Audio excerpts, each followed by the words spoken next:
নমস্কার, আমি ঋদ্ধি, আর তোমরা শুনছো তোমাদের প্রিয় চ্যানেল থ্রিলারল্যান্ড। তোমরা অলরেডি শুনেছ ম্যানহাটেনের ম্যাডম্যানের প্রথম এবং দ্বিতীয় পর্ব। একেনবাবু জড়িয়ে পড়েছেন এক ঘন দুর্ভেদ্য রহস্যের মায়াজালে। সেই রহস্যের কিনারা একেনবাবু কি করতে পারবেন? হ্যাঁ, সেটা জানতে হলে আপনাদেরও থাকতে হবে একেনবাবুর সঙ্গে পুরো উপন্যাসের জার্নিতে। আর তোমরা নিশ্চয়ই জেনেই গেছো যে এবারে একেনবাবুর ভূমিকায় আমাদের সঙ্গে যোগ দিয়েছেন বাঁকুড়া মেমস শর্টস থেকে উন্মেষ গাঙ্গুলি। তাই শুনতে থাকো সুজন দাশগুপ্তের রচিত একেনবাবু সিরিজের উপন্যাস ম্যানহাটেনের ম্যাডম্যানের তৃতীয় পর্ব।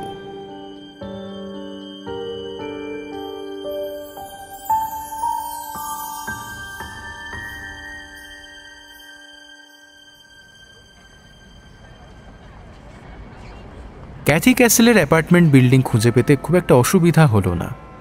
ওয়েবার অ্যাভিনিউ যেখানে শেষ হয়েছে তার একটু আগে বৃদ্ধ বৃদ্ধাদের থাকার জন্য বিশাল অ্যাপার্টমেন্ট বিল্ডিং। এই ধরনের জায়গায় আগে কখনো আসিনি। আমরা যখন পৌঁছালাম সতীশ তখনও এসে পৌঁছাননি, তাই অপেক্ষাটা আমরাই করলাম। লবিতে যে রিসেপশনিস্ট বসেছিল সে বেশ হাসি খুশি মেয়ে। তার সঙ্গে কথা বলে গোল্ডেন লজ সম্পর্কে অনেক কিছু জানলাম। এখানকার বাসিন্দাদের কাউকেই রান্না করতে হয় না, ভাড়ার মধ্যে থাকা খাওয়া দুটোই ইনক্লুডেড। একটা বড় রেস্টুরেন্ট রয়েছে, প্রতিদিন সেখানে ব্রেকফাস্ট, লাঞ্চ আর ডিনার সার্ভ করা হয়। হাউসকিপিংয়েরও লোক রয়েছে, বাথরুম পরিষ্কার করা, ঘর ভ্যাকিউম করা, বিছানা তোলা, চাদর পাল্টানো, এমনকি লন্ড্রি করাও তাদের দায়িত্ব। সপ্তাহে 2 দিন বুড়ো বুড়িদের গাড়ি করে দোকানে নিয়ে যাওয়া তো আছেই, এছাড়া বিল্ডিংয়ের মধ্যেই রয়েছে বিনোদনের নানান বন্দোবস্ত। লাইব্রেরি, এক্সারসাইজ করার জায়গা, pool table, swimming pool, arts and crafts room ইত্যাদি। এইসব কথাবার্তার মধ্যেই সতীশ কুমার এসে গেলেন। তিনি এখানে আগেও বেশ কয়েকবার এসেছেন। মেয়েটি দেখলাম ওকে চেনেন। মিসেস ক্যাসেল থাকেন 12 তলার 1 বেডরুমের একটা অ্যাপার্টমেন্টে। ঘরের দরজায় টোকা দিতেই ভেতর থেকে অস্পষ্ট গলায় কেউ বললেন, আসুন, দরজা খোলা। বসার ঘরটা আমাদের বসার ঘরের সাইজেরই হবে। একটা বড় জানলা, গদিওয়ালা হালকা উইকার সোফা সেট আর কফি টেবিল, দেয়ালে লাগানো টিভি, তার নিচে একটা রাইটিং ডেস্ক ও বসার চেয়ার, পাশে মাঝারি সাইজের বুকশেলফ। ফার্নিচারগুলো নতুন, বেশ সুন্দর করে সাজানো। মিসেস ক্যাসেল একজন শীর্ণকায়া বৃদ্ধা। ফুটরেস্টে পা তুলে সোফায় বসে আছেন। সোফার পাশে একটা ওয়াকার, হাতে বই ধরা, কিন্তু দুটো হাতই থরথর করে কাঁপছে। মুখ চোখ দেখে বোঝা যায় ভদ্রমহিলা বেশ অসুস্থ। মিসেস ক্যাসেলের কথাগুলো বোঝা সত্যিই কঠিন। সতীশ থাকতে সুবিধা হলো, মাঝে মধ্যে ওরই সাহায্য লাগছিল কথাবার্তার মর্মোদ্ধার করতে। যেটুকু বুঝলাম সেটা হলো মিসেস ক্যাসেল মাত্র 6 মাস হলো এখানে এসেছেন। আগে থাকতেন নিজের বাড়িতেই, নিউ জার্সিতে। ছেলেও সেখানে থাকতো। বছর 1.5 আগে মিসেস ক্যাসেল খুব অসুস্থ হয়ে পড়েন। ঠিক কী অসুখ সেটা অবশ্য স্পষ্ট করে জানতে পারলাম না। দুরারোগ্য এটুকু বুঝলাম। সেই অসুখের জেরে নাকি হাসপাতাল ও নার্সিং কেয়ারে বহুদিন থাকতে হয়েছিল। তার আকাশ ছোঁয়া বিল মেটাতে ওকে বাড়িটা বিক্রি করতে হয়। সঞ্চয় বলতে এখন প্রায় কিছুই নেই। মাসে মাসে যা পান সেটা সোশ্যাল সিকিউরিটির টাকা, তাতে দিন চলে না। বব ক্যাসেলই এখানে থাকার টাকাটা দিচ্ছিলেন। এখন সে ছেলেও আর নেই। ছেলের মৃত্যুতে মায়ের তীব্র বেদনা তো রয়েছেই, তার উপর যোগ হয়েছে আর্থিক চিন্তা। এ ব্যাপারে একেনবাবু ঠিক কী করতে পারেন সেটা আমার মাথায় ঢুকছিল না। সত্যি সাহায্য করতে পারেন বিপাশা মিত্র। একজন বৃদ্ধাকে ভরণ পোষণ করাটা ওর কাছে কিছুই নয়, বিশেষ করে সেই বৃদ্ধা যখন ওর সেক্রেটারির মা। আমি সতীশ কুমারকে জিজ্ঞেস করলাম, বিপাশা মিত্র কি ওর সমস্যার কথা জানেন? প্রশ্নটা মিসেস ক্যাসেলের কান এড়াল না। I don't want charity. Madam, আপনার ছেলের কোনো লাইফ ইন্স্যুরেন্স ছিল না? ছিল, আর সেটাই হলো প্রবলেম। বৃদ্ধা সতীশকে ইশারায় বললেন ব্যাপারটা আমাদের বুঝিয়ে বলতে। তারপর ওয়াকার ধরে টুকটুক করে হেঁটে বোধহয় বাথরুমে গেলেন। বব $300,000 একটা লাইফ ইন্স্যুরেন্স করেছিল বছর 2 আগে। ক্যাথি ছিল নমিনি, কিন্তু সেই টাকা ইন্স্যুরেন্স কোম্পানি দিচ্ছে না। আসলে ইন্স্যুরেন্সটা করা হয়েছিল 2009 সালের 1 জুলাই। ইন্স্যুরেন্সের একটা ক্লজ ছিল, যেটা প্রায় সব ইন্স্যুরেন্সেই থাকে। ক্লজটা হলো, যার লাইফ ইন্স্যুরেন্স সে যদি 2 বছরের মধ্যে আত্মহত্যা করে তাহলে ইন্স্যুরেন্স কোম্পানি কোনো টাকা দেবে না। বব 2 বছর পার হওয়ার আগেই মারা গেছে। পুলিশ বলছে সম্ভবত সুইসাইড, সুতরাং ইন্স্যুরেন্স কোম্পানির ন্যায্য অজুহাত আছে টাকা না দেওয়ার। আই সি স্যার, কিন্তু আমি বুঝতে পারছি না আমি কিভাবে ম্যাডামকে সাহায্য করতে পারি। আমি জানি ক্যাপ্টেন স্টুয়ার্ট আপনার বিশেষ বন্ধু। এই মহিলার কথা বিবেচনা করে তিনি যদি এটাকে হোমিসাইড বলে ইনভেস্টিগেট করেন, খুনি না হয় নাই ধরা পড়ল, কিন্তু সেক্ষেত্রে ক্যাথির সমস্যার সমাধান হয়। তা আমি কি করে করব স্যার? আর করলেও ক্যাপ্টেন স্টুয়ার্ট এরকম অন্যায় অনুরোধ রাখবেন কেন? আচ্ছা, পুলিশ এটা সুইসাইড বলে কেন ভাবছে, কিছু জানেন? আমি যতটুকু জেনেছি একটা ফোনের মেসেজ থেকে। কি মেসেজ স্যার? ক্যাথি যখন নিচে ডিনার খেতে গিয়েছিলেন তখন বব এখানে ফোন করে। মেসেজটা ছিল, আমাকে পাবে না, তোমার সব সমস্যার সমাধান করতে যাচ্ছি। পুলিশ মনে করছে এটাই ববের সুইসাইড মেসেজ। ইন্স্যুরেন্সের টাকা ছাড়া কি করে সব সমস্যার সমাধান হয়? বব বোধহয় ভুলে গিয়েছিল ইন্স্যুরেন্সের 2 বছরের ক্লজের কথা। I see. আচ্ছা, এখানে থাকা কি খুব খরচার ব্যাপার? মাসে $3,500। সেটা কি মিস্টার ক্যাসেলের পক্ষে দেওয়া কঠিন ছিল? অসুবিধা হলেও না দিতে পারার মতো নয়। মুশকিল হলো এর পরেও চিকিৎসা সংক্রান্ত আরও অনেক খরচা আছে, যা ববের পক্ষে দেওয়া সম্ভব হতো না। এদেশে তো সরকারের অনেক স্কিম আছে না, ওই মেডিকেড না কী সব? তাতে এরকম জায়গায় থাকতে পারতেন না। মা কষ্ট করে থাকবে সেটা ববের পক্ষে নেওয়াটা ভীষণ কঠিন হতো। মাকে ভীষণ ভালোবাসতো বব, বাইরে প্রকাশ করতো না, কিন্তু এই নিয়েও খুবই দুশ্চিন্তায় ভুগছিল। আর কেউ না জানলেও আমি জানতাম। আমি একটু কনফিউজড স্যার। কেন মিস্টার ক্যাসেল বললেন আমাকে পাবে না? ক্যাথি প্রত্যেক দিন ডিনার খেয়ে নিজের ঘরে এসে ববকে ফোন করত, সেই জন্যই নিশ্চয়ই। যাই হোক, আমি ভেবেছিলাম আপনি সাহায্য করতে পারবেন, কিন্তু মনে হচ্ছে পারবেন না।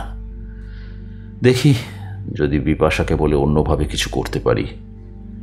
মুশকিল হলো Cathy is very adamant about accepting charity. I am really sorry sir.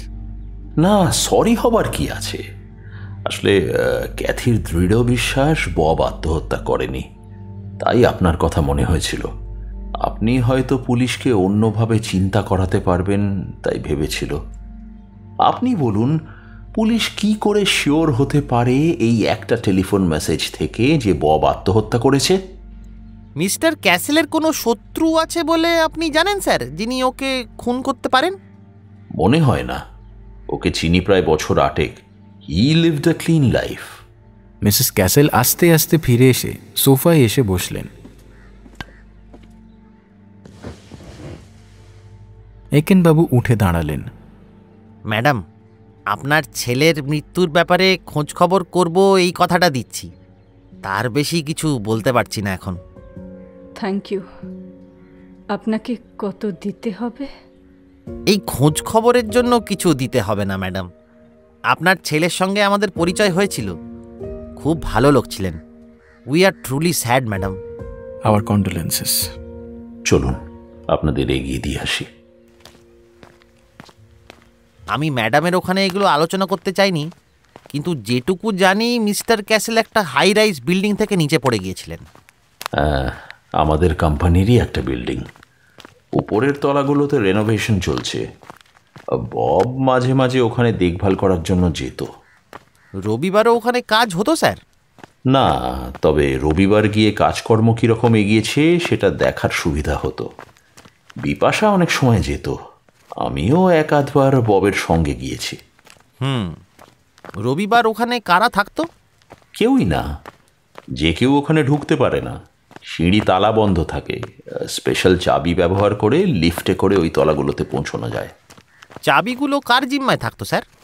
ওই বব আর বিপাশার কাছে। কনস্ট্রাকশন কোম্পানির লোকরা ওখানে যেত কি করে? সার্ভিস এলিভেটর ব্যবহার করত। এলিভেটরগুলো রবিবার লকড থাকতো। বুঝলাম। আচ্ছা স্যার, অশোকবাবু আর মিস্টার ক্যাসেল বেশ বন্ধু ছিলেন, তাই না? হ্যাঁ, ওর মৃত্যুও ববকে বেশ এফেক্ট করেছিল। অশোক যেদিন মারা যায় সেদিন বব আপনার সঙ্গে কতক্ষণ ছিল? প্রায় 9:30 পর্যন্ত। আমরা অফিসের কাছে একটা রেস্টুরেন্টে বসে ডিনার করছিলাম। বাই দ্য ওয়ে, একটা কথা পুলিশকে তখন আমি বলিনি, মনে হয়নি তেমন রেলেভেন্ট বলে। কি কথা স্যার? 8:30 নাগাদ ডিনার করে যখন বেরোচ্ছি তখন ববের খেয়াল হলো ওর গাড়ির চাবি অফিসে ফেলে এসেছে। আমি আর ওপরে উঠিনি, শুধু ওইটুকু সময়েই আমি ববের সঙ্গে ছিলাম না। কতক্ষণ ছিলেন উনি ওপরে? তা প্রায় মিনিট 10। শুধু চাবি আনতে অত সময় লেগে গেল? ঠিকই বলেছেন, অত সময় লাগার কথা নয়, কিন্তু ববকে তো আমি চিনি। ওপরে গিয়ে শুধু চাবি নিয়ে আসার পাত্র সে নয়, নিশ্চয়ই আরও 2-1 টুকিটাকি কাজ সারছিল। ফ্র্যাঙ্কলি আমি একটু অধৈর্যই হয়ে পড়ছিলাম। ওপরে যাচ্ছিলাম ওর খোঁজ করতে, তখন দেখি মেরি, মানে আমাদের যে অফিস পরিষ্কার করে, সে ওপরে যাচ্ছে। তাকে বললাম ববকে তাড়া দিতে। তার তাড়া খেয়েই নেমে এলেন? এক্স্যাক্টলি। তবে বিপাশা অফিসে ছিল বলে বোধহয় সময়টা একটু বেশি লেগেছিল। নেমে এসেই বলল যে বিপাশার মেজাজটা নাকি ভালো নেই, কারোর জন্য অপেক্ষা করছে সে। যাই হোক, তারপর আমরা হাঁটতে হাঁটতে গাড়ির গ্যারাজ পর্যন্ত গেলাম। সেখানে হঠাৎ দেখা হয়ে গেল আকাহাসির সঙ্গে। গল্প করতে করতে প্রায় 9:30 বেজে গেল। আমার টায়ার্ড লাগছিল। কয়েকটা ব্লক পরেই আমার অ্যাপার্টমেন্ট। আমি ওদের রেখে বাড়ি রওনা দিলাম। যখন একটু এগিয়েছি তখন মনে হলো বব আর আকাহাসি তর্কাতর্কি করছে। দুজনেই বেশ উত্তেজিত, হয়তো ওদের কোনো পার্সোনাল ব্যাপার। আমিও ক্লান্ত ছিলাম, তাই দাঁড়াইনি। মিস্টার ক্যাসেলের সঙ্গে মিস্টার আকাহাসির সম্পর্ক কিরকম ছিল স্যার? একটু রাইভালরি ছিল, সেটা ছিল বিপাশার জন্য। মাঝে মাঝে আমাদের মনে হতো বিপাশা নিজের লোকেদের থেকে আকাহাসিকে বেশি ট্রাস্ট করে। বব বিপাশার অ্যাডমিনিস্ট্রেটিভ অ্যাসিস্ট্যান্ট বলে সেটা ওর বুকে বাজত বেশি করে। Very interesting. আচ্ছা স্যার, সেদিন অশোকের কোনো প্রসঙ্গ ওঠেনি? ও হ্যাঁ, আমরা যখন ডিনার খাচ্ছি তখন বব বলল অশোক একটা ভয়েস মেসেজ রেখেছে, কিন্তু ও মেসেজটা রিট্রিভ করতে পারছে না। এরকম একাধ সময় যে হয় না তা নয়।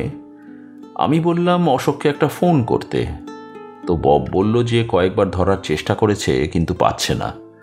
আমার সামনেও ফোন করলো, কিন্তু ফোন বেজেই গেল। আমি তখন ববকে বললাম যদি কোনো ইম্পর্টেন্ট মেসেজ অশোক দিয়ে থাকে তাহলে একবার দেবরাজকে ধরার চেষ্টা করতে।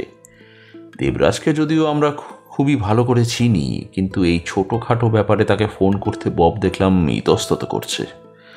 শেষমেশ করলো, কিন্তু দেবরাজের ফোন সুইচড অফ। এছাড়া আর তো কিছু মনে পড়ছে না। অশোকের মেসেজটা কি ছিল জানেন?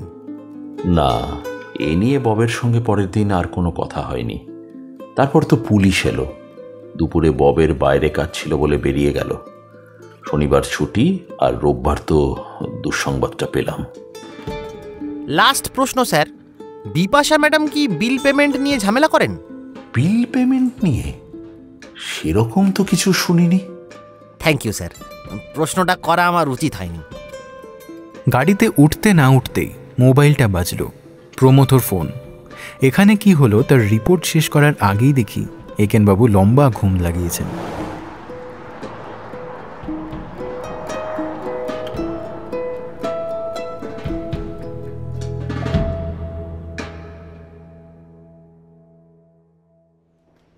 বুধবার 25শে মে 2011।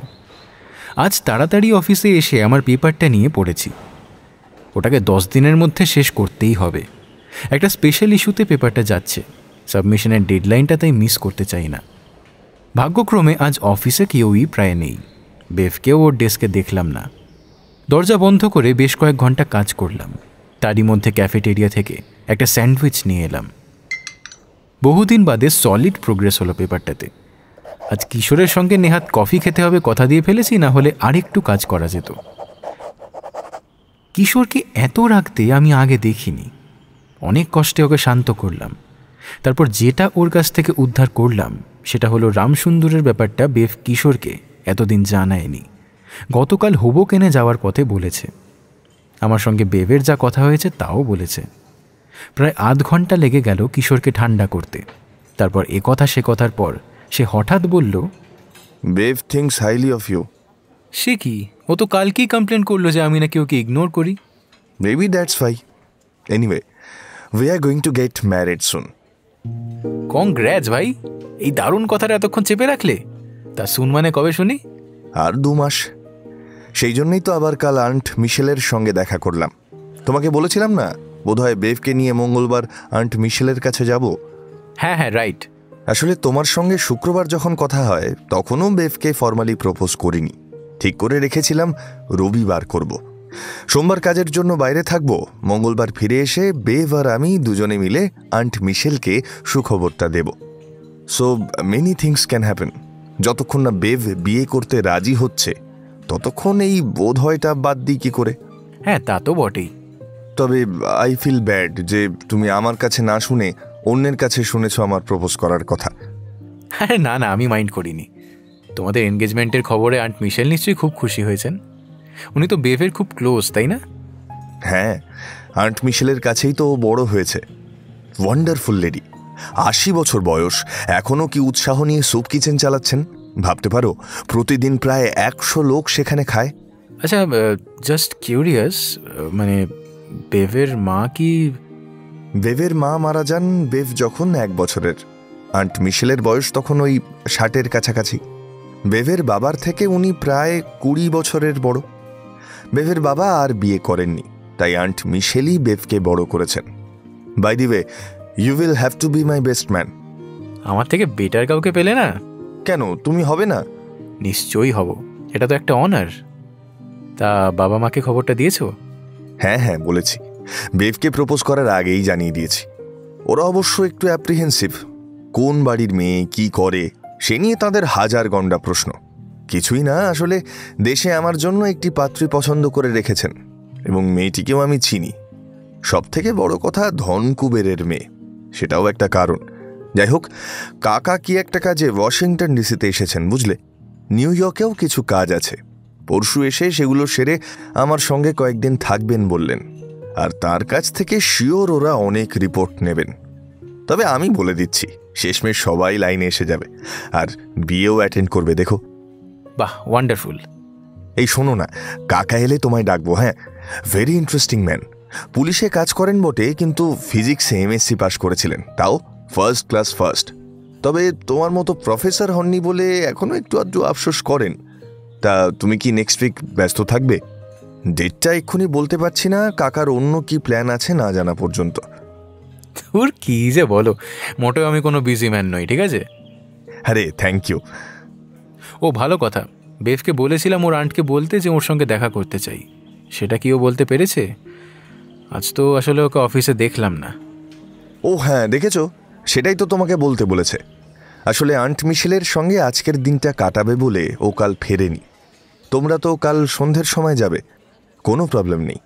বেভ হয়তো তোমাদের সঙ্গে যেতে পারবে না, কিন্তু আন্ট মিশেলের ঠিকানা, যাবার ডিরেকশন, ফোন নাম্বার সব কিছুই কাল তোমাকে অফিসে দিয়ে দেবে। আমরা কেন যাচ্ছি সেটা জানো তো? হ্যাঁ, বেভ বলেছে। অশোক দুবের মার্ডারের ব্যাপারে তো। আন্ট মিশেল ওকে খুব ভালো করে চিনতেন আর খুবই শকড ওর মৃত্যু নিয়ে। বেভ বলল তোমার এক ডিটেকটিভ বন্ধু এটা নিয়ে নাকি ইনভেস্টিগেট করছেন, তবে নামটা ঠিক ধরতে পারেনি। কি নাম বলো তো? একেন্দ্র সেন। ও মাই গড, নামটা তো খুব চেনা চেনা লাগছে। আচ্ছা, ইনি কি ম্যানহাটনের মুনস্টোন মিস্ট্রি ক্র্যাক করেছিলেন? হ্যাঁ, ঠিকই ধরেছো, উনি। তাছাড়াও ওনার আরও অনেক কীর্তি রয়েছে। এই উনি যে তোমার বন্ধু সেটা তো জানতাম না। কিশোর, তুমি হচ্ছ আমার ছাত্র জীবনের বন্ধু, বুঝলে? পড়া শেষ করে তো বস্টন না কোথাও একটা পাড়ি দিলে। এখানে এসে আমার অফিসে দেখা দিলে তো সেদিন, জাস্ট কয়েক মাস আগে। আর তারপর তোমার সঙ্গে বার কয়েক যে দেখা হয়েছে সেটা হলো এই কফি কর্নারে। আর সেই কথাবার্তা মূলত তোমার ভাবী পত্নী বেভকে নিয়ে। আমি কোনো অভিযোগ করছি না, প্রেমে পড়লে বিশ্বের যে কোনো মানুষেরই দৃষ্টি আর অন্যদিকে থাকে না। I totally understand. কিশোর লজ্জা পেয়ে আর কিছু বলতে পারল না।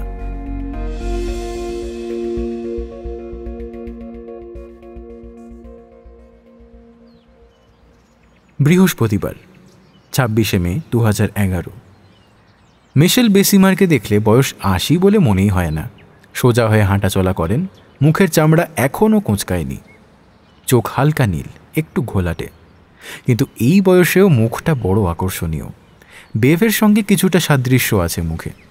অ্যাপার্টমেন্টটা ছোট, কিন্তু অ্যাসিস্ট্যান্ট লিভিং ফ্যাসিলিটির মধ্যে নয়। নিজের ঘরদোর মিশেল নিজেই সামলান, রান্নাবান্না দোকানপাট সব নিজে করেন।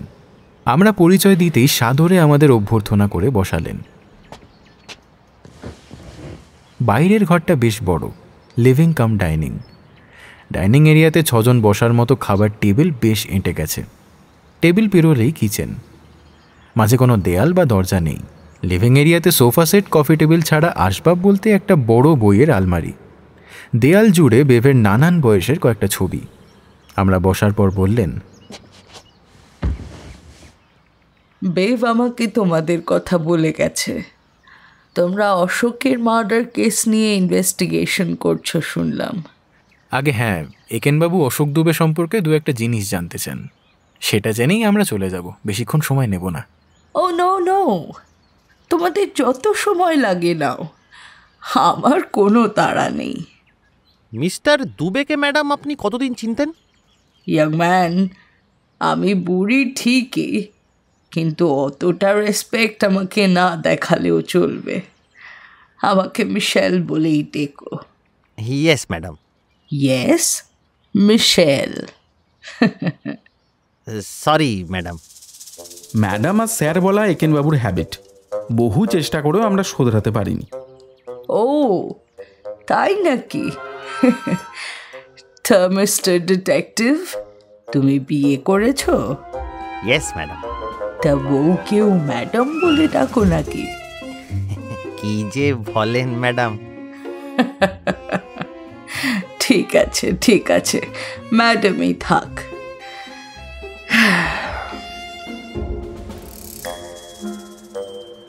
অশোককে আমি চিনতাম প্রায় 2 বছর ধরে। কিভাবে আলাপ হয়েছিল আপনার সঙ্গে? ওয়েট, আগে কফিটা বানাই, তারপর অশোকের সম্পর্কে আমি যা জানি তোমাদের আমি বলছি। কফি খেতে খেতে মিশেল বেসিমার অশোকের কথা শুরু করলেন। দীর্ঘ কাহিনী, আমি একটু সংক্ষেপেই বলছি। মিশেল ব্লুমফিল্ড অ্যাভিনিউয়ে একটা স্যুপ কিচেন চালাতেন। মাইনে দিয়ে লোক রাখার সামর্থ্য ওর ছিল না, তাই মাঝে মাঝে পত্রিকায় বিজ্ঞাপন দিতেন ভলেন্টিয়ারের খোঁজে। সেই বিজ্ঞাপন দেখি বছর 2 আগে অশোক আসে। সপ্তাহে 1 দিন করে অশোক কিচেনে কাজ করত। অশোকের যে হোটেল ম্যানেজমেন্টের ট্রেনিং ছিল সেটা উনি প্রথমে জানতেন না। জানার পর অশোকের বিদ্যে বুদ্ধি খুব কাজে লাগলো। মেনু তৈরি করা থেকে রান্নাবান্না অর্গানাইজ করা, খাবার সার্ভ করা, সব ব্যাপারেই অশোক ওকে সাহায্য করতে শুরু করলো। অল্প কিছু দিনের মধ্যেই এমন অবস্থা হলো অশোককে ছাড়া মিশেলের চলতো না। মাস 6 আগে মিশেল হঠাৎ অসুস্থ হয়ে হাসপাতালে ভর্তি হন। বেশ কয়েকদিন হাসপাতালে ছিলেন। তখন প্রতিদিন অশোক ওকে নিয়ম করে দেখতে আসতো। হাসপাতাল থেকে ফিরে স্যুপ কিচেনের ডেইলি ডিউটি থেকে মিশেল ছুটি নেন। শরীরে আর দিচ্ছিল না, কিন্তু অশোকের সঙ্গে ওর যোগাযোগটা থেকে যায়।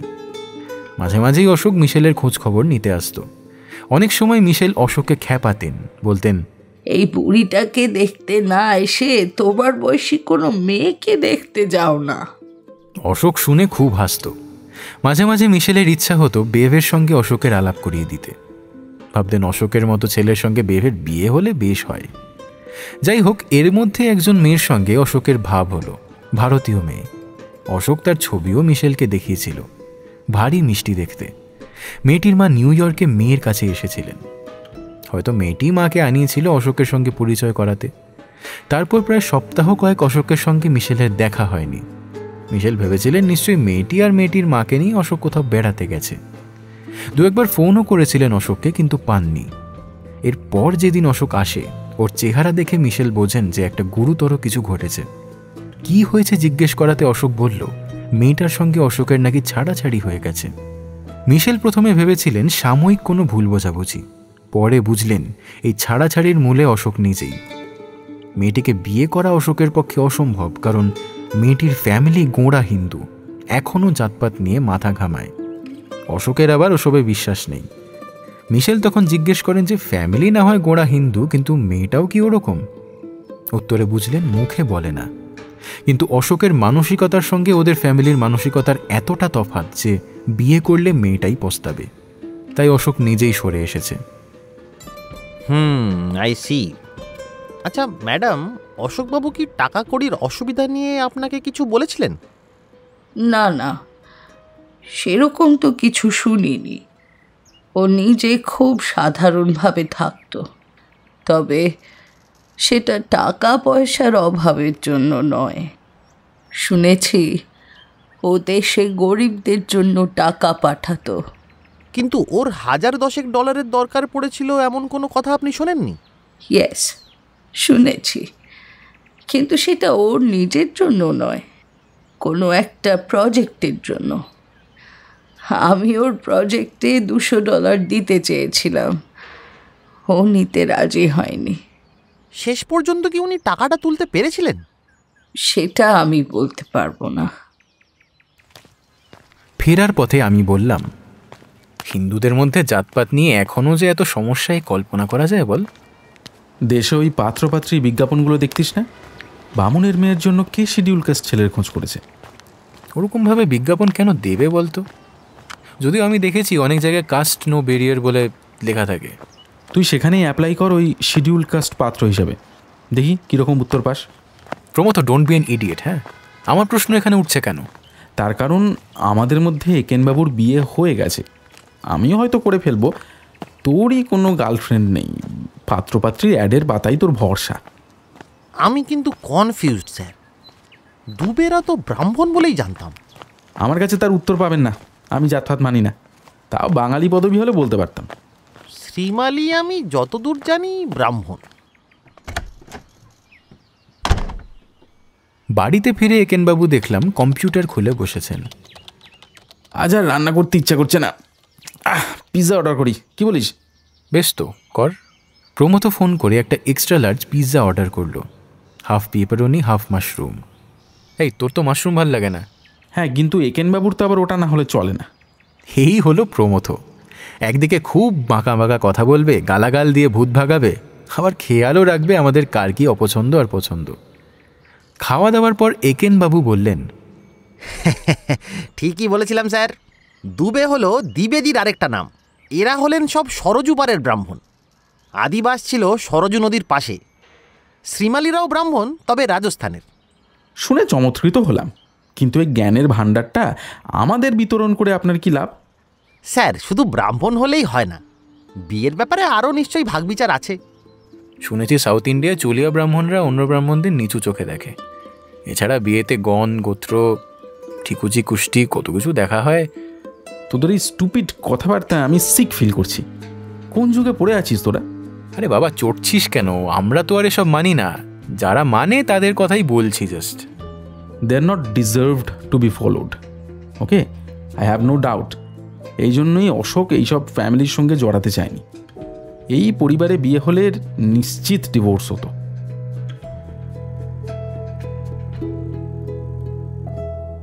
শুক্রবার 27 মে 2011 সকালে অফিসে ঢুকতেই বেভ এসে হাজির। গত 4 মাসে বেভের সঙ্গে আমার যা কথা হয়েছে, গত 1 সপ্তাহে তার থেকে ঢের বেশি হয়েছে। তোমার একটা চিঠি এসেছে বলে সে একটা চিঠি এগিয়ে দিল।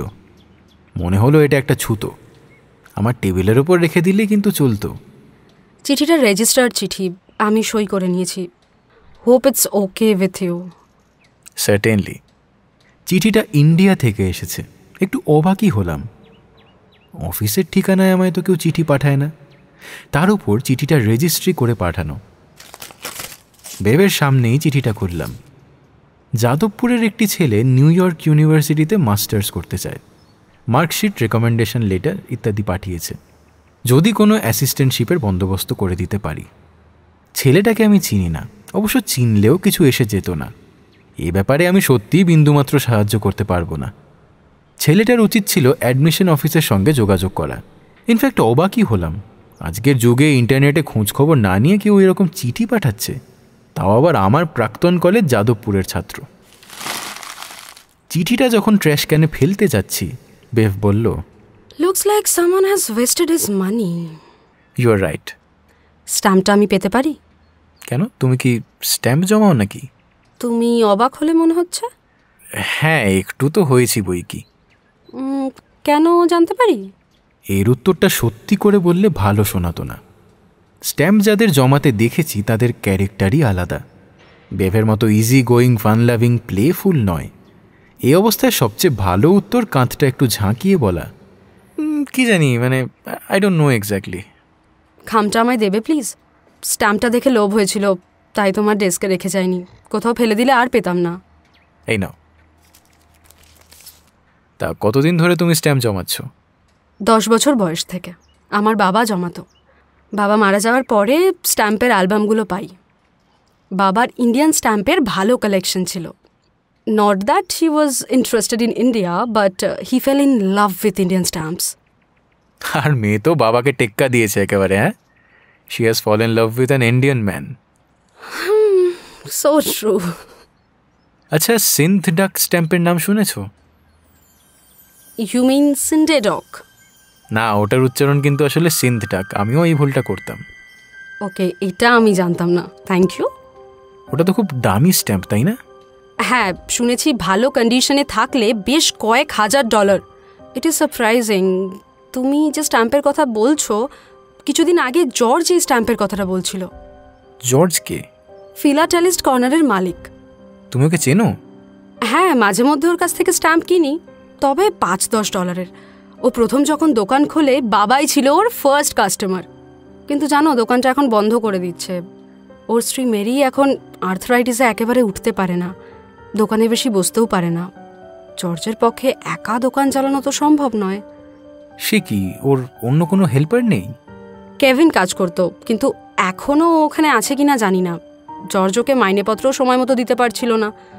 এককালে অনেকে স্ট্যাম্প জমাতো, এখন আর কে জমায়? $2-5 স্ট্যাম্প বিক্রি করে ম্যানহাটনের সংসার চালানো সত্যিই যায় না। কিন্তু অনেক স্ট্যাম্প তো $100 বা $1000 বিক্রি হয়। সেগুলো অকশন হাউস বিক্রি করে। এ ধরনের স্ট্যাম্প দোকান থেকে কেউ কেনে না। তাও জর্জ লাকি যে ওর 2-1 পয়সাওয়ালা কাস্টমার আছে। জর্জ ভালো স্ট্যাম্পের খবর পেলে ওদেরকে দেয়, বিক্রি হলে তার থেকে কিছু কমিশনও পায়। তোমায় যখন সিন্থ ডাকের কথা বলেছে, মনে হচ্ছে তুমি জর্জের সেরকম একজন কাস্টমার।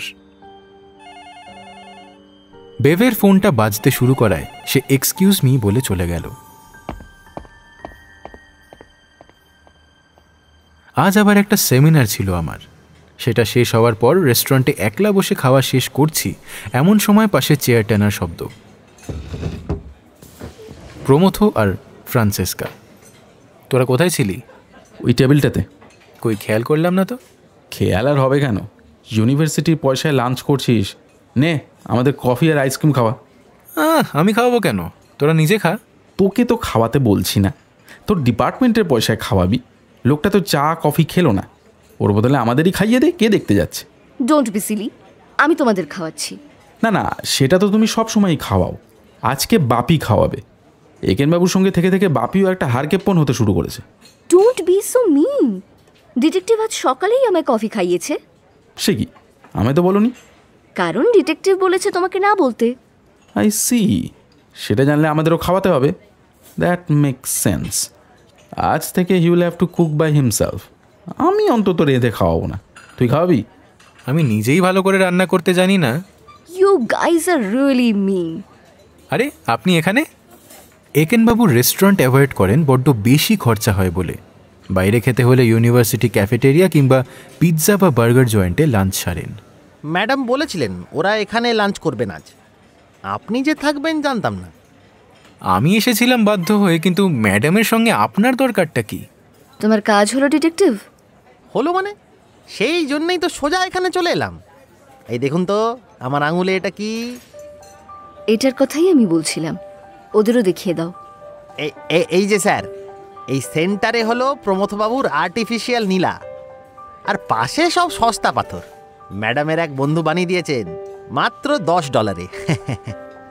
প্রমোদ ডিটেকটিভকে বলেছে ব্যাগে ওই পাথরটাকে নিয়ে ঘুরতে। What a Seely advice.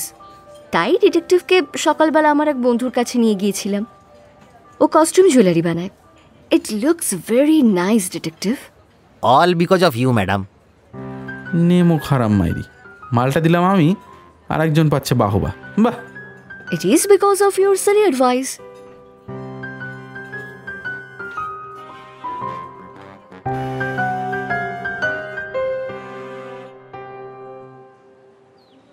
শনিবার 28 মে 2011। শনিবার সকাল সকাল কলেজে গেলাম। পেপারটা নিয়ে কাজ করা ছাড়াও কিছু অ্যাডমিনিস্ট্রেটিভ কাজ জমে রয়েছে, যতটা পারি সেগুলো শেষ করতে হবে। তার বেশ কিছুটা সময় গেল অকাজ করতে। দিন সাতেক আমি আমার পার্সোনাল মেলবক্স খুলিনি। আজ ঢুকে দেখি এক গুচ্ছের ইমেল সেখানে জড়ো হয়েছে, যার বেশিরভাগই আমার নয়।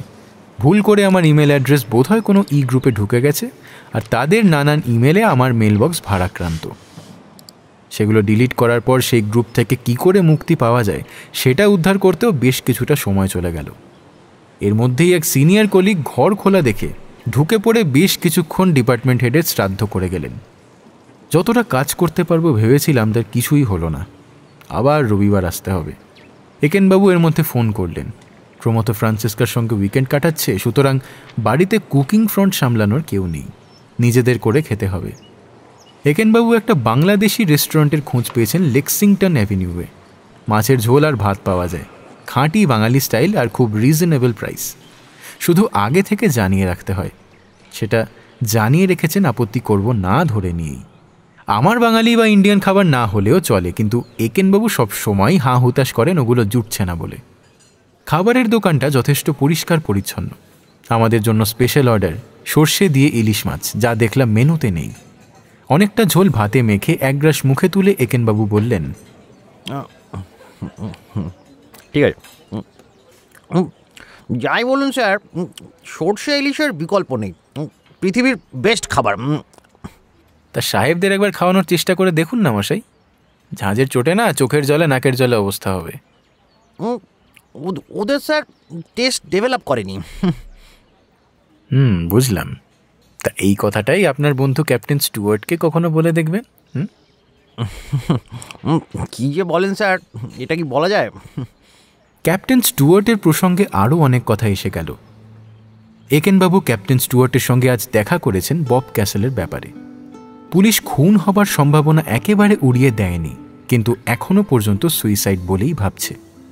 এটা ভাবার যুক্তিসঙ্গত কারণও রয়েছে। একটা কারণ তো আমরাও জানি, মায়ের চিকিৎসার জন্য অর্থ জোগাড় করার দুশ্চিন্তা। যেটা জানতাম না সেটা হলো মানসিকভাবে বব এতটাই বিপর্যস্ত হয়ে পড়েছিলেন যে কয়েক সপ্তাহ আগে ডাক্তার দেখিয়ে অ্যান্টি ডিপ্রেসেন্ট খাচ্ছিলেন। এটা পুলিশের কাছে একটা ক্রিটিক্যাল ইনফরমেশন। অ্যান্টি ডিপ্রেসেন্ট খেলে প্রথম দিকে সুইসাইডাল টেন্ডেন্সি দেখা দিতেও পারে। এদেশের ফুড অ্যান্ড ড্রাগ অ্যাডমিনিস্ট্রেশনের এটাই সাবধানবাণী। মিসেস ক্যাসেলকে করা ববের ফোন মেসেজের সঙ্গে যদি এই তথ্যটা যোগ করা যায়, তাহলে সুইসাইড থিওরির পাল্লাই ভারী হয়। এগুলো শুনে ভারী খারাপ লাগলো। ভেবেছিলাম পুলিশি অনুসন্ধানে হয়তো কোনো ফাঁক থাকবে। আপনার কথা শুনে মনে হচ্ছে ক্যাথি ক্যাসেলের কেসটা একেবারেই হোপলেস। তাই তো দাঁড়াচ্ছে স্যার। শুধু একটা ইন্টারেস্টিং খবর, অশোকবাবু মারা যাওয়ার দিন বিকেল 5টা নাগাদ শুধু দুজনকে ফোন করেছিলেন, মিস সীমা আর মিস্টার ক্যাসেলকে। সেটা তো আগেই শুনেছেন সীমা আর সতীশ কুমারের কাছ থেকে। পুলিশ কি করে জানলো? মোবাইল ফোনের রেকর্ড দেখে? Right sir. কি বলেছিলেন ফোনে? মিসেস সীমাকে কি বলেছিলেন সেটা তো আমরা জানি। মিস্টার ক্যাসেলকে কি বলেছিলেন পুলিশ এখনো বার করতে পারেনি। That's interesting. পুলিশ তাহলে ববকে কি জেরা করলো? তা তো বলতে পারবো না স্যার। পুলিশ তখন হয়তো এই ফোনের কথাটা জানতো না। কিন্তু বব তো জানতো। That is puzzling sir. এক হতে পারে মিস্টার ক্যাসেল তখনও জানতেন না মেসেজটা কি। সতীশবাবু বললেন না ওর ভয়েস মেল রিট্রিভ করতে পারছিলেন না।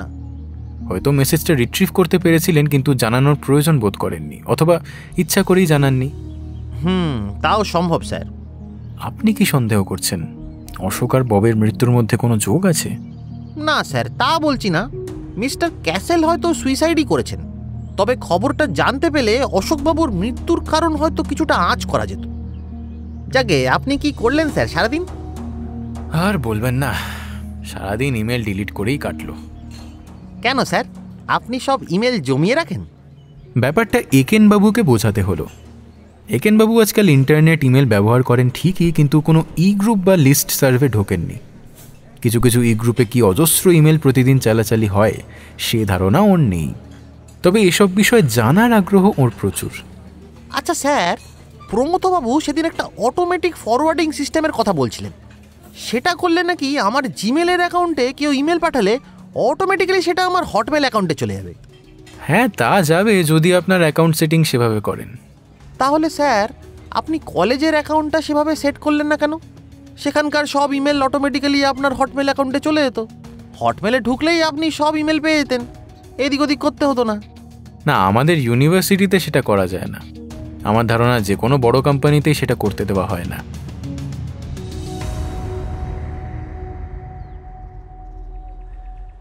সোমবার 30শে মে 2011। কিশোরের তামিলনাড়ুর ডিজি কাকা গতকাল নিউ ইয়র্কে এসেছেন। আজ বিকেলে কিশোরের কাছে আসবেন। কিশোর আমাকে ডিনারে ডেকেছে। আমাকে বুঝিয়েছে ওর কাকা ফিজিক্সের ছাত্র ছিলেন। আমার মতো একজন ফিজিক্সের অধ্যাপকের সঙ্গ নাকি ওর ভালো লাগবে। What a lame excuse. আসল কারণ বেভের পরিবহন সমস্যা মিটবে। কিশোর থাকে নিউ জার্সির ক্লার্ক বলে একটা শহরে। গাড়ি না থাকলে বার 2 বাস চেঞ্জ করে যেতে হয়। নিঃসন্দেহে একটা হ্যাসেল, কিন্তু না করতে পারিনি আর। আমার গাড়িটা ইউনিভার্সিটির কাছেই একটা গ্যারাজে থাকে, তাই ঠিক করলাম ইউনিভার্সিটি থেকে আর বাড়ি ফিরব না, সেখান থেকে সোজা কিশোরের কাছে চলে যাব। বেভ দেখলাম খুব এক্সাইটেড। এর মধ্যেই যাওয়ার লজিস্টিক্স নিয়ে বার কয়েক আলোচনা করা হয়ে গেছে, অথচ এটা কোনো ব্যাপারই না। বেভ ইউনিভার্সিটির কাছে থাকে, এখান থেকে যদি নাও যায় স্বচ্ছন্দে বাড়ি থেকে তুলে নিয়ে যেতে পারি। দেখলাম ও মনস্থির করতে পারছে না। প্রথমবার বলল বাড়ি থেকে যাবে, তারপর বলল না অফিস থেকেই যাবে। তৃতীয়বার আমার ঘরে ঢুকে বলল, আমাকে তুমি বাড়ি থেকে তুলে নিও, আমি আজ তাড়াতাড়ি বাড়ি যাব। বেভ, তুমি খেয়াল করেছো এই 4 মাসে তোমার সঙ্গে যা কথা হয়েছে তার থেকে বহু গুণ বেশি কথা হয়েছে এই কদিনে? Yes, I noticed. এত বেশি কথা বললে কিন্তু কিশোর রেগে যাবে বলে দিলাম। Oh, that will be fun. Let's do something to make him jealous. Please, please, please. পাগলকে বলছি সাঁকো না নাড়তে, কি বিপদ। হ্যাঁ, বেভ যেখানে থাকে আমার গ্যারাজ থেকে সেখানে পৌঁছাতে মিনিট 5 লাগে না। বেভ রাস্তায় দাঁড়িয়ে আমার জন্য অপেক্ষা করছিল। দেখলাম বেশ সুন্দর লম্বা হালকা সবুজ রঙের ইভিনিং ড্রেস পরেছে, কানে সবুজ পাথরের দুল আর ম্যাচিং হার, হাতে কালো সেকুইনের ব্যাগ, যেটা কিশোরের দেওয়া উপহার।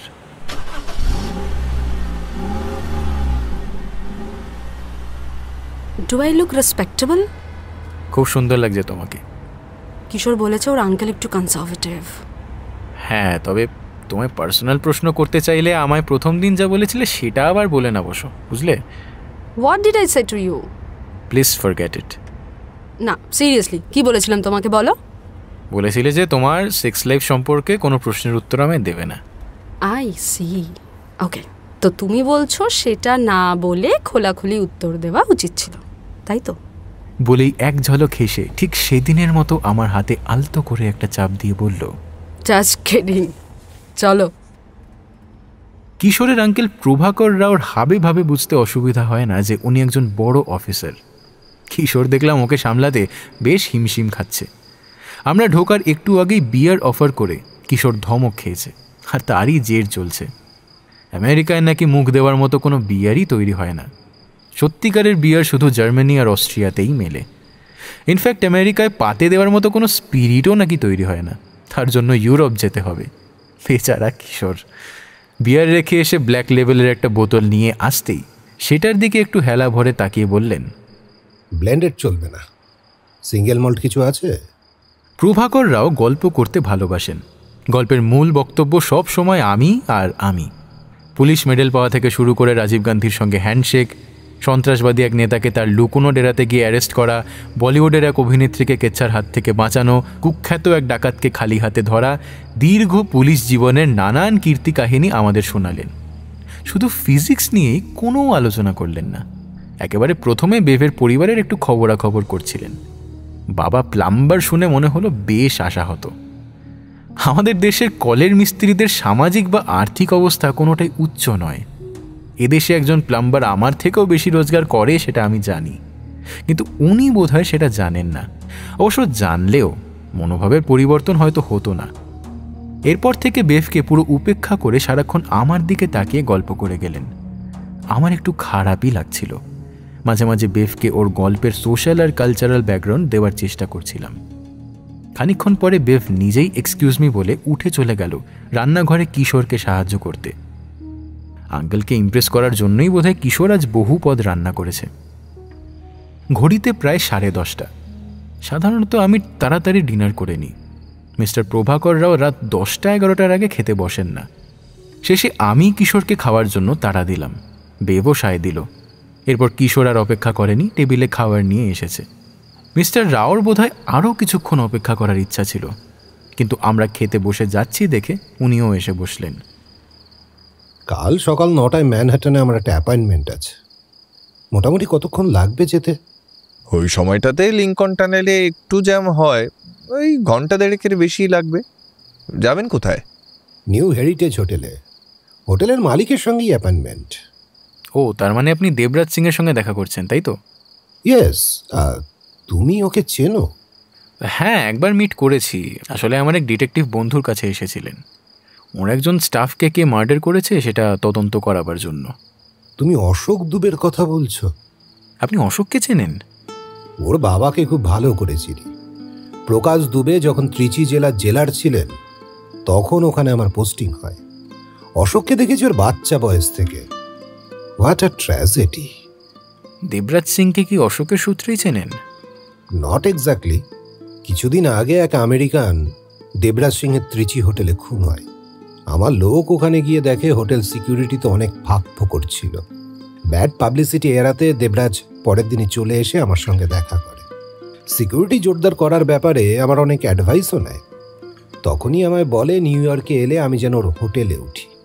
আমি অবশ্য ওর হোটেলে উঠিনি, কিন্তু প্রকাশ দুবে একটা কাজ দিয়েছিলেন, সেই জন্যই কালোকে ফোন করেছিলাম। তখনই আমাকে ধরলো ওর হোটেলে একবার আসতেই হবে। আমাকে নিউ ইয়র্ক ঘুরিয়ে বিকেলে প্লেনে তুলে দেবে। কিছু মনে করবেন না, কাজটা কি অশোক সংক্রান্ত? রাইট। অশোক $1,02,000 জোগাড় করেছিল একটা স্কুলের জন্য, এটুকুই মিস্টার দুবে জানতেন। কিন্তু কোন স্কুলের জন্য ওই টাকাটা তুলেছিল সেটা জানতেন না। উনি নিজে এখন ওই টাকাটা দান করে ছেলের শেষ ইচ্ছে পূরণ করতে চান, কিন্তু কাকে দেবেন সেটাই জানেন না। মনে হলো দেবরাজ যদি এই ব্যাপারে কোনো সাহায্য করতে পারে। ও, বাই দ্য ওয়ে, তোমরা এ ব্যাপারে কিছু জানো? না, কিছুই জানি না, তবে এটুকু জানি যে উনি $1000 তোলার চেষ্টা করছিলেন। একটু খোঁজ খবর করে দেখতে পারি।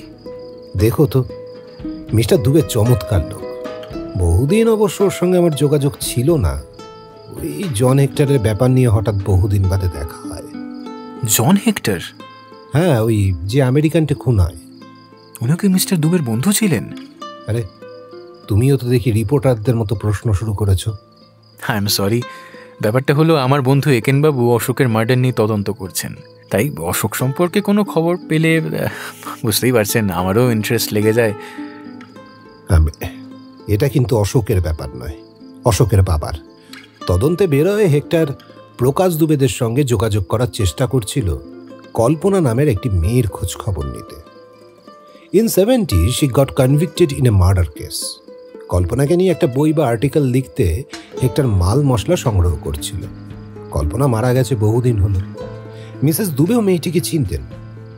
মিসেস দুবে অবশ্য এ নিয়ে হেক্টরের সঙ্গে কথা বলতে রাজি হননি, প্রকাশও দেখা করেননি। হেক্টরের খুনি কি ধরা পড়েছে? এখনো পড়েনি, তবে তদন্ত চলছে। শেষ পর্যন্ত ধরা পড়বে, পালাবে কোথায়?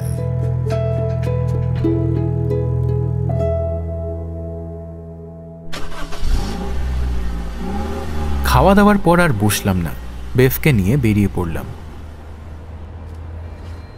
I don't think he liked me. ওসব বাদ দাও তো, যেটা মোস্ট ইম্পর্টেন্ট সেটা হলো কিশোর তোমাকে বড্ড ভালোবাসে। কেন মিস্টার রাওয়ের আমাকে পছন্দ হলো না বলতে পারো? আহা, পছন্দ হলো না ভাবছো কেন? এক একজন এক একভাবে রিয়্যাক্ট করে। আরে উনি তো আমার দিকে তাকাচ্ছিলেনও না।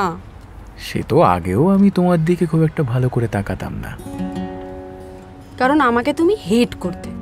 রেড্ডির কথা শুনে তুমি আমাকে হেট করতে, simple. That's not true. Bev হঠাৎ চুপ করে গেল। Hey, are you okay? Yes I am. এক একটা সময় আসে যখন কথা না বলাই ভালো। এটা সেরকম একটা সময়। যখন ওর বাড়ির সামনে এসে দাঁড়িয়েছি, হঠাৎ ঘুরে আমার গলা জড়িয়ে ধরে প্রায় ঠোঁটের কাছে সে একটা চুমু খেলো। একটা আবছা সুগন্ধের ঝলক আমার নাকে এলো। এত দ্রুত ঘটল ব্যাপারটা যে আমি একটু হতচকিত, বাধা দিতেও পারলাম না। Thank you for the ride. You're welcome. আমি নেমে ওর দরজা খুলে দেওয়ার আগে নিজেই দরজা খুলে ঝটিতি নেমে গেল।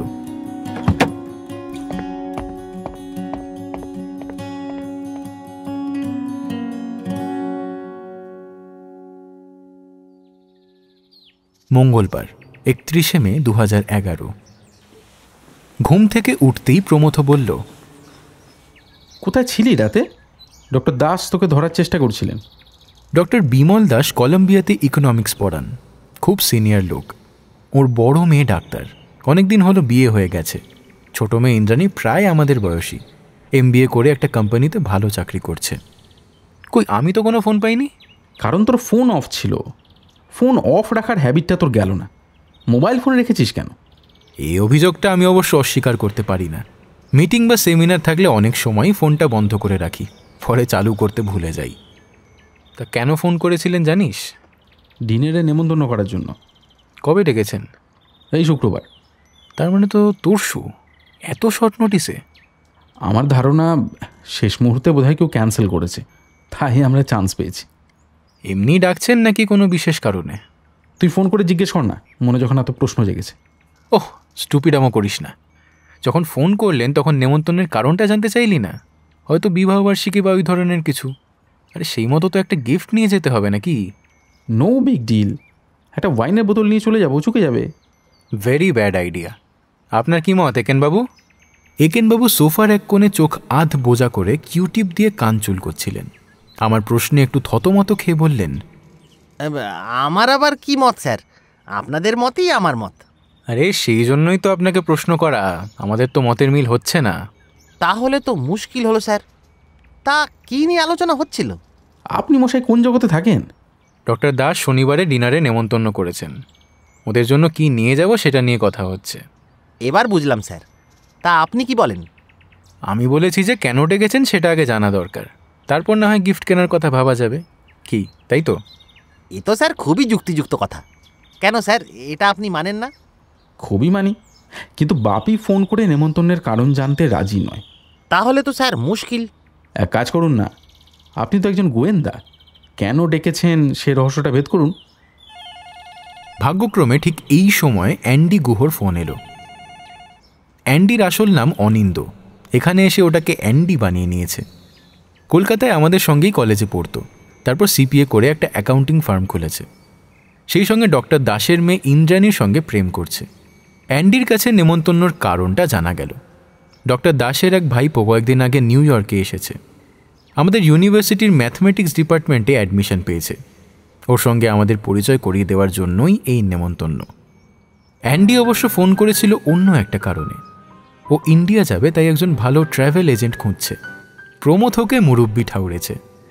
প্রমথ নানান ব্যাপারে খোঁজ খবর রাখে ঠিকই, কিন্তু যা জানে তার থেকেও বেশি বিজ্ঞতা জাহির করে। শুক্রবার 3রা জুন 2011। ডক্টর দাসের বাড়িতে আজ বাইরের কেউ নেই। আমরা 3 জন, ডক্টর দাস, মিসেস দাস, অজয় অর্থাৎ ডক্টর দাসের ভাইপো আর ইন্দ্রাণী। সাধারণত ওদের বাড়ির পার্টিতে অসংখ্য অতিথি আসেন, তাদের সামাল দিতে ওরা হন্তদন্ত থাকেন, কথা বলার তেমন ফুরসত থাকে না।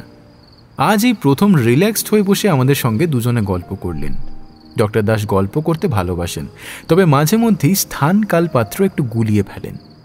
মিসেস দাসের অবশ্য একেবারে স্টিল ট্র্যাপ মাইন্ড, সব কিছু পুঙ্খানুপুঙ্খ মনে থাকে। স্ত্রী ভুল ধরিয়ে দিলে আবার হেসে ফেলেন মিস্টার দাস। খানিক বাদে অ্যান্ডিও এলো। কথায় কথায় বেরোলো যে মিসেস দাস প্রমথর মাকে চিনতেন। এরপর যা শুরু হয় আর কি, একে চিনি কিনা, ওকে চিনি কিনা। ডক্টর দাস বহু লোককে চেনেন যাদের ব্যক্তিগতভাবে না চিনলেও নামে চিনি। শুধু চেনেন তাই নয়, অনেকের সঙ্গে ওর যথেষ্ট বন্ধুত্বও রয়েছে। বহু সেলিব্রিটি নিউ ইয়র্কে এসে ওর বাড়িতে থেকেও গেছেন শুনলাম। তবে সবচেয়ে অবাক হলাম যখন শুনলাম উনি বিপাশা মিত্রের বাবা সুজয় মিত্রকে চিনতেন। কথাটা অবশ্য উঠল ওর বন্ধুদের মধ্যে কতজন দেওয়ালে ছবি হয়ে গেছেন সেই প্রসঙ্গে। তারপর আঙ্গুল গুনে গুনে কে কে মারা গেছেন শুরু করলেন। নিজেরও সময় ঘনিয়ে আসছে বলে হাসতে আরম্ভ করলেন। ইন্দ্রাণী রাগ করে অ্যান্ডিকে নিয়ে অন্য একটা ঘরে চলে গেল। ডক্টর দাস মোটর অ্যাক্সিডেন্টে রিয়েল এস্টেট কিং সুজয় মিত্রের মৃত্যুর কথাও বললেন। আপনি কি বিপাশা মিত্রের বাবার কথা বলছেন? ও ছাড়া আর কে রিয়েল এস্টেট কিং আছে? আপনার সঙ্গে ওর কি সূত্রে পরিচয়? সে এক দীর্ঘ কাহিনী। কি গো, মনে আছে তোমার? থাকবে না আবার? প্রিয়াঙ্কার সেকেন্ড বার্থডে ছিল। এক্স্যাক্টলি, 1974 সালের 1 নভেম্বর। তোমার মাথাটা একেবারে গেছে। নিজের মেয়ের জন্মদিন মনে রাখতে পারো না? 1974 নয়, 1975। আরে যাহা 52 তাহাই 53। মোট কথা বহুদিন আগে। আমরা তখন দিল্লিতে মেয়ের জন্মদিনে বেশ কয়েকজন বন্ধুকে ডেকেছিলাম। তখন ধ্রুবর সঙ্গে সুজয় মিত্র এসেছিল। ও, ধ্রুবর সঙ্গে নয়, বিজন বাবুর সঙ্গে। ওই হলো, বিজনের বাড়িতে উনি গেস্ট ছিলেন। বাড়িতে একা না রেখে বিজন ওকে নিয়ে এসেছিল। পরিচয় করিয়ে দিয়েছিল নিউ ইয়র্কের এক বিজনেসম্যান হিসেবে। বেশিক্ষণ অবশ্য ছিল না। সুজয় তার পরের দিন নিউ ইয়র্ক ফিরে যাচ্ছে। তা ওরা চলে যাবার পর আমরা হাসাহাসি করেছিলাম বিজনের সঙ্গেই সব বিজনেসম্যানদের বন্ধুত্ব বলে। বিজনবাবু ছিলেন কাস্টমসের একজন বড় অফিসার, কিন্তু সেটার জন্যে নয়, সুজয় ছিলেন বিজনের দূরসম্পর্কের ভাই। এর মাস কয়েক বাদে আমি কলম্বিয়াতে পড়াতে আসি। তখন বিজনের সূত্রেই নতুন করে সুজয়ের সঙ্গে যোগাযোগ হয়। ওর বিয়েও আমরা অ্যাটেন্ড করেছি। সেকেন্ড বিয়ে। ওর প্রথম স্ত্রীকে কি স্যার আপনারা দেখেছেন? না না। তিনি মারা যাওয়ার পর উনি ইন্ডিয়া যান। গল্প করতে করতে একবার বলেছিলেন দুঃখ ভুলতে মেয়েকে বাবার কাছে রেখে মাস কয়েক ইন্ডিয়াতে গিয়েছিলেন তিনি। Very interesting sir. আমি জানতাম না ওর সঙ্গে ইন্ডিয়ার এত যোগাযোগ ছিল। মনে হয় না তেমন ছিল বলে। এরপরে তো আর কখনো যায়নি। শনিবার 4 জুন 2011। সকাল সকাল বিপাশা মিত্রের ফোন এলো। একেনবাবু ছিলেন না। জিজ্ঞেস করলেন ওর কাজ কীরকম এগোচ্ছে।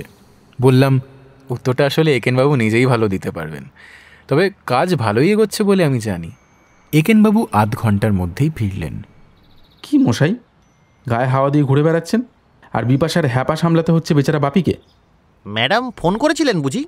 হ্যাঁ, জিজ্ঞেস করলেন ফটো চুরির ব্যাপারে ফয়সলা হয়েছে কিনা। একটু কফি পেলে স্যার আলোচনা করা যেত। বেশ তো, বানিয়ে নিন না। জল আছে, কফি আছে, দুধ চিনি সবই আছে। তা বানানো যায় অবশ্যই।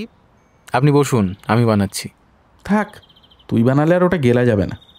ক্যাপ্টেন স্টুয়ার্ট একটা ইন্টারেস্টিং তথ্য দিলেন স্যার।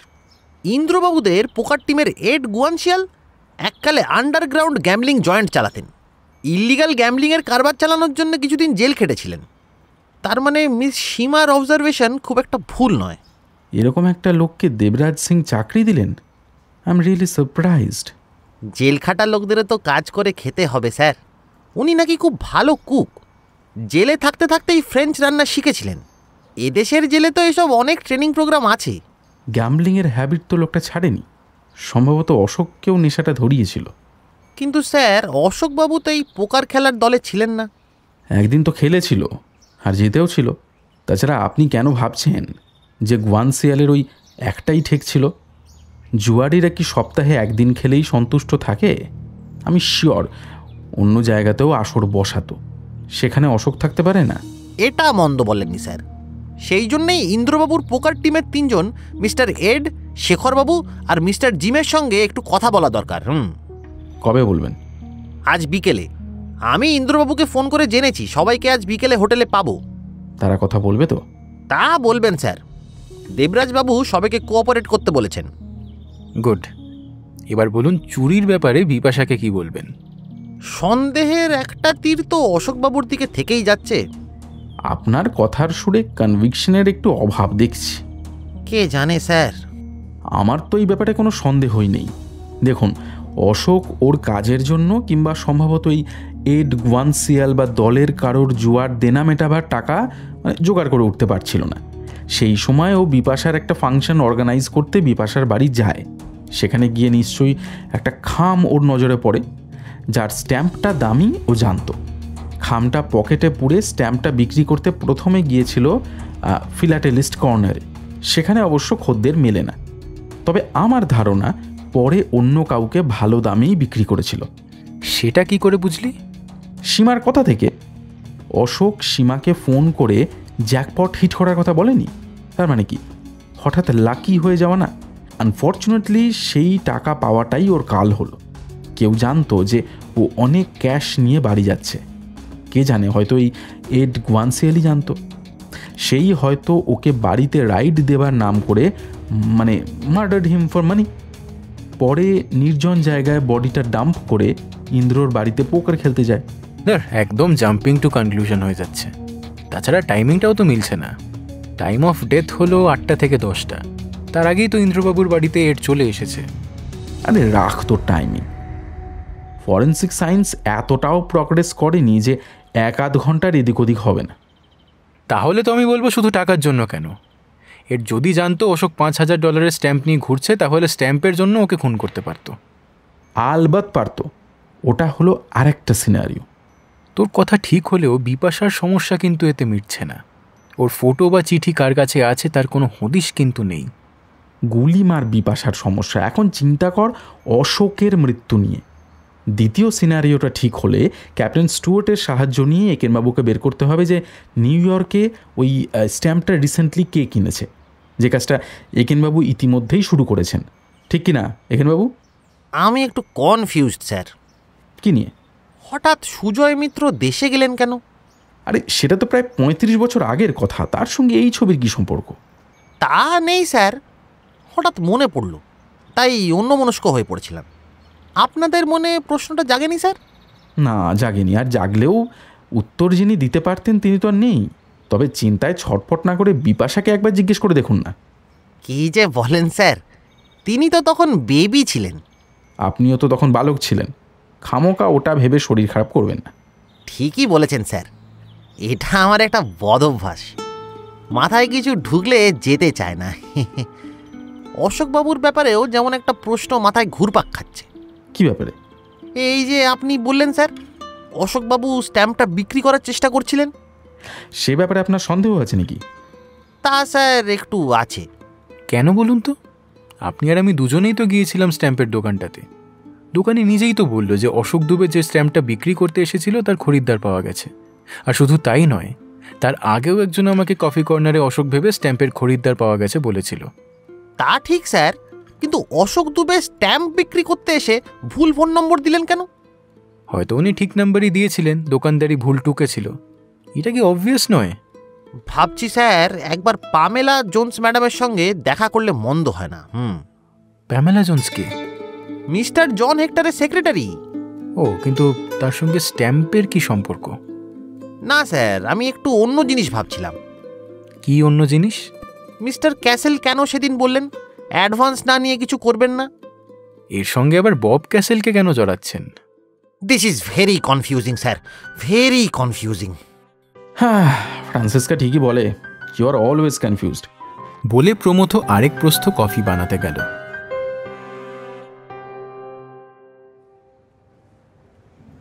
শনিবার 4 জুন 2011। বিকেলবেলায় আমরা সবাই নিউ হেরিটেজ হোটেলে গেলাম।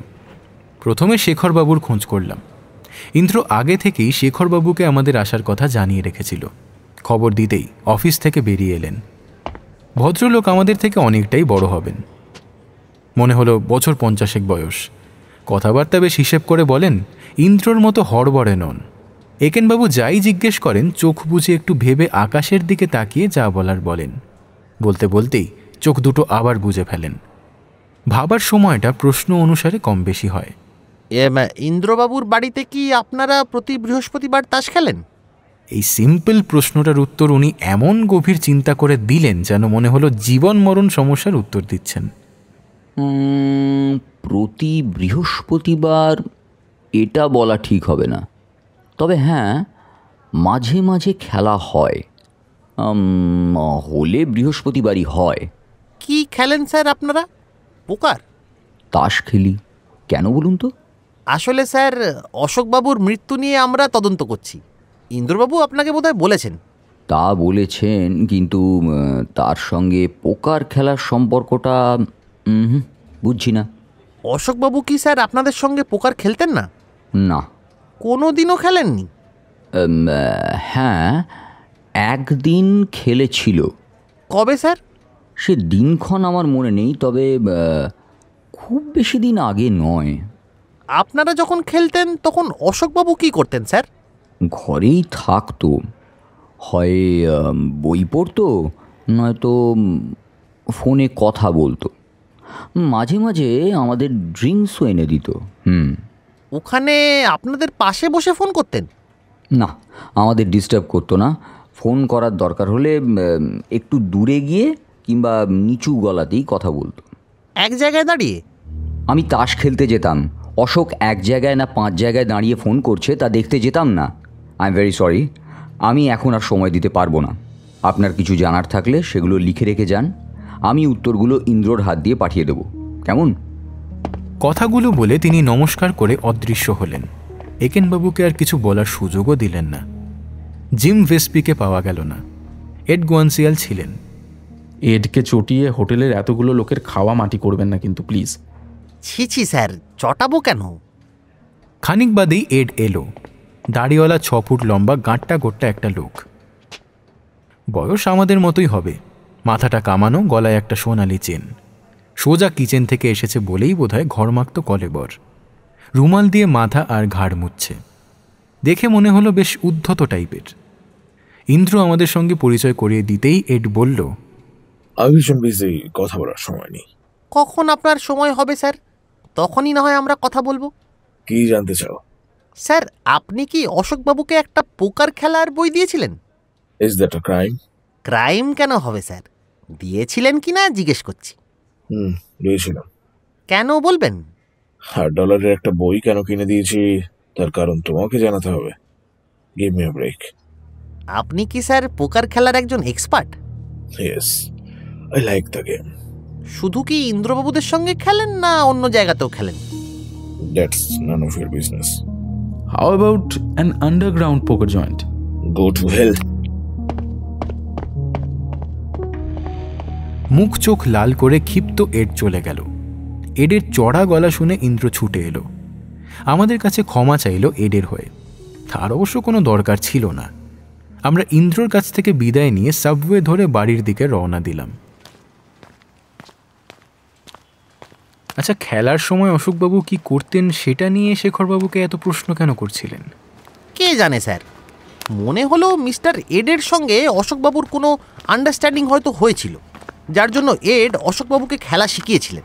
খেলার সময় ফোনের অছিলায় অশোকবাবু মিস্টার এডকে অন্যের হাত সম্পর্কে সংকেত দিতেন। লাভের অঙ্ক পরে ভাগাভাগি করতেন। অশোকবাবু অবশ্য ভাগের টাকাটা সৎ কাজেই লাগাতেন। ভালো কাজের জন্য একটু অসৎ হওয়ার মধ্যে অশোকবাবু বোধহয় অন্যায় খুঁজে পাননি। পরে এই ভাগাভাগি নিয়ে হয়তো মিস্টার এডের সঙ্গে গোলমাল হয়। Everything is possible sir. কালকে আমাদের প্রোগ্রাম কি? কালকে সকালে একবার পামেলা জোনসের কাছে যাব। কাল তো রোববার। উনি কাল অফিসে থাকবেন, আমার সঙ্গে কথা হয়ে গেছে স্যার। রবিবার 5ই জুন 2011। জন হেক্টরের অফিস চায়না টাউনে। জায়গাটা আমাদের বাড়ির কাছেই। ম্যানহ্যাটনের এই অঞ্চল একটা ট্যুরিস্ট স্পট। তরি তরকারি, মাছ মাংস থেকে শুরু করে ইলেকট্রনিক্স, ঘড়ি, ক্যামেরা ইত্যাদি নানান রকম গ্যাজেট এখানে মেলে। ফার্স্ট কপি, তাই দামও খুব একটা বেশি নয়। তা সত্ত্বেও বলবো চায়না টাউন যেতে আমার ভালো লাগে না, তবে মাঝে মধ্যেই যেতে হয়। প্রমথ যখন ভীষণ মেজাজে থাকে তখন মাছ রাঁধে, কিন্তু বাজার সে কিছুতেই একা যাবে না। বলে আমি রাঁধবো, তোমরা খাবে, কিন্তু হেল্প করবে না, তা তো হয় না। ওর সঙ্গে বাজারে যাওয়াটা অবশ্য কী যে হেল্প সেটা এখনও বুঝতে পারিনি। যখনই কোনো মাছ কিনতে সাজেস্ট করেছি সঙ্গে সঙ্গে না বলেছে। ওর হেল্পারের ডেফিনেশন হচ্ছে বসংবদের মতো পিছন পিছন ঘোরা, যেটা চায়না টাউনে সহজ নয়। রাস্তাগুলো খুব সরু সরু, ফুটপাতগুলো অপ্রশস্ত, তার উপর অজস্র লোক আর গাড়ির দৌড়াত্তি। একসময় ক্রাইম অঞ্চল হিসেবেও এটার কুখ্যাতি ছিল। সব জায়গা ছেড়ে এই চায়না টাউনে জন হেক্টর কেন অফিস খুলেছিলেন কে জানে। যাকে সেসব কথা এখন থাক। প্যামেলা জোন্স বহুদিন ধরে জন হেক্টরের সঙ্গে কাজ করেছেন। এবছরই রিটায়ার করার কথা ছিল। অফিসটা খুবই ছোট। বাইরের দিকের ঘরটায় প্যামেলা জোন্সের অফিস, ভিতরের ঘরে জন হেক্টর বসতেন। এই মাসের 15 তারিখেই অফিসটা বন্ধ হয়ে যাচ্ছে। প্যামেলা ওর নিজস্ব জিনিসপত্র গুছিয়ে কার্ডবোর্ডের কয়েকটা বাক্সে ইতিমধ্যেই গুছিয়ে রেখেছেন। জন হেক্টরের জিনিস কে নেবেন সেটা এখনও স্থির হয়নি। উনি অবিবাহিত ছিলেন, কোনো উইলও করে যাননি। দূর সম্পর্কের ভাগ্নে ভাগ্নি আছে, কিন্তু তাদের সঙ্গে তেমন কোনো যোগাযোগ ছিল না। প্যামেলা বোধহয় কয়েকদিন একা একা বসে থাকার পর আমাদের শ্রোতা পেয়ে নিজে থেকেই অনেক কিছু বলে ফেললেন। ম্যাডাম, মিস্টার হেক্টর এবার ইন্ডিয়াতে গিয়েছিলেন কেন?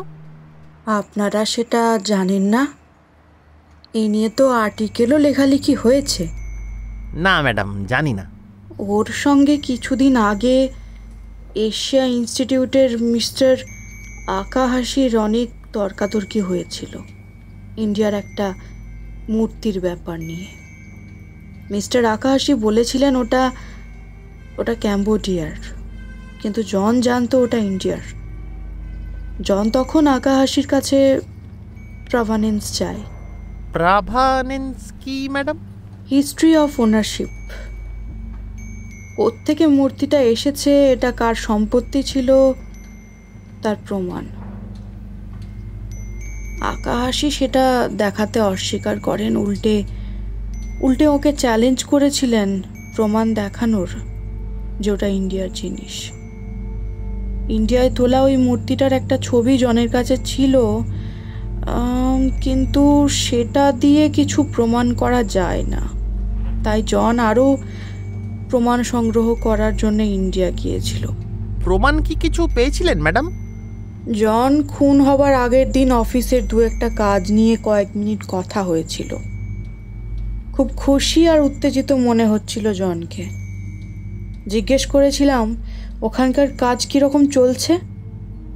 উত্তরে বলেছিল চমৎকার, কাজগুলো সব হয়েছে, কিন্তু আরেকটা বড় একটা জিনিস আবিষ্কার হয়েছে যেটা নিয়ে হইচই পড়ে যাবে। কি সেটা ম্যাডাম? সেটা বলেনি। জন মুখে কিছু না বলে একেবারে কাগজে ছাপিয়ে জানায়। এটাই বরাবর দেখেছি। একটা প্রশ্ন কিন্তু রয়ে গেল ম্যাডাম, উনি কাজগুলো বললেন কেন? গিয়েছিলেন তো মূর্তিটা ইন্ডিয়ার কিনা তার প্রমাণ জোগাড় করতে। ও, সেটা তো আপনাদের বলিনি।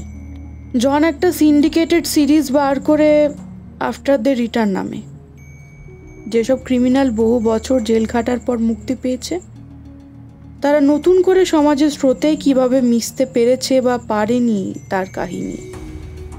শুধু এখানকার ক্রিমিনালদের কাহিনী নয়, এর মধ্যেই কানাডা, মেক্সিকো, পোল্যান্ড, ইজিপ্ট আর ইন্দোনেশিয়ায় কাহিনী ছাপা হয়েছে।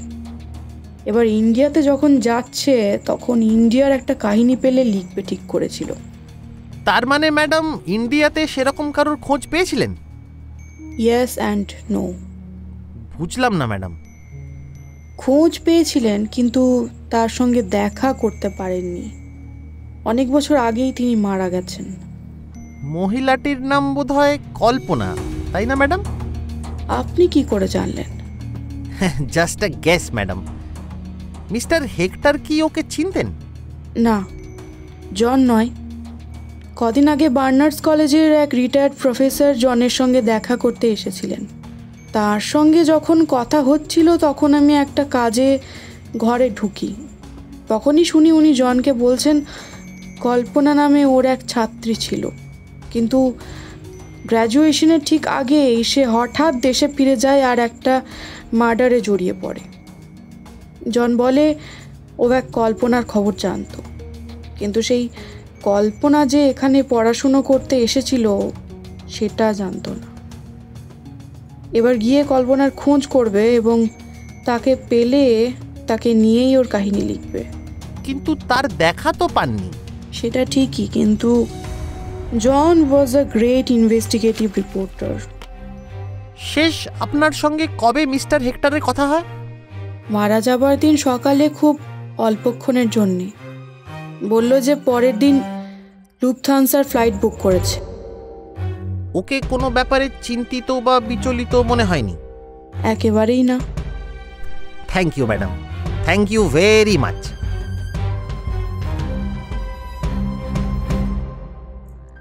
তাহলে কেমন লাগলো আজকে আমাদের পরিবেশনা জানাতে ভুলো না কমেন্ট বক্সে। যদি ভালো লেগে থাকে তাহলে অবশ্যই ভিডিওটায় লাইক করে দিও এবং শেয়ার করে দিও, আর আমাদের চ্যানেলটাকে সাবস্ক্রাইব করে অবশ্যই আমাদের পাশে থেকো। আর এই একেন বাবুর সমগ্রগুলো যদি তোমরা কিনতে চাও তাহলে অবশ্যই কিনতে পারো ক্যাফে টেবিল প্রকাশনা থেকে। আজকের গল্প পাঠে এবং বাপি বাবুর ভূমিকায় অনুভব, একেন বাবুর ভূমিকায় বাঁকুড়া মিম শর্টস বা বিএমএস থেকে উন্মেষ গাঙ্গুলি, অন্যান্য চরিত্রে অনুভব, রণদীপ, সৌমেন চক্রবর্তী, ইন্দ্রনীল, রিয়া, কৌশিক, তমাল, সুলগ্না, অধ্যায়, শঙ্খ, পূজা, কাব্যশ্রী, আকাশ, পার্থ, রক্তিম, অভিযান, কুন্তল, ঋদ্ধি, শিপ্রা, লিও, প্রদীপ্ত, অস্মিতা, মঞ্জুরি, আসঞ্জন, অর্ণব এবং স্মিতা। শব্দগ্রহণ রণজয়, আবহ সৃষ্টি ম্যাক্স, ইন্দ্রজিৎ, একেনবাবুর থিম সৌরভ, নির্দেশনা অনুভব, নাট্যরূপ নীল ও অনুভব, বিশেষ সহযোগিতায় লিও, পোস্টার ঋদ্ধিরাজ, গল্পের সূত্রধার আমি ঋদ্ধি। তাহলে বন্ধু, দেখা হচ্ছে পরবর্তী কোনো গল্পে। ততদিন ভালো থেকো, সুস্থ থেকো, সাবধানে থেকো আর আমাদের পাশে থেকো। শুভরাত্রি।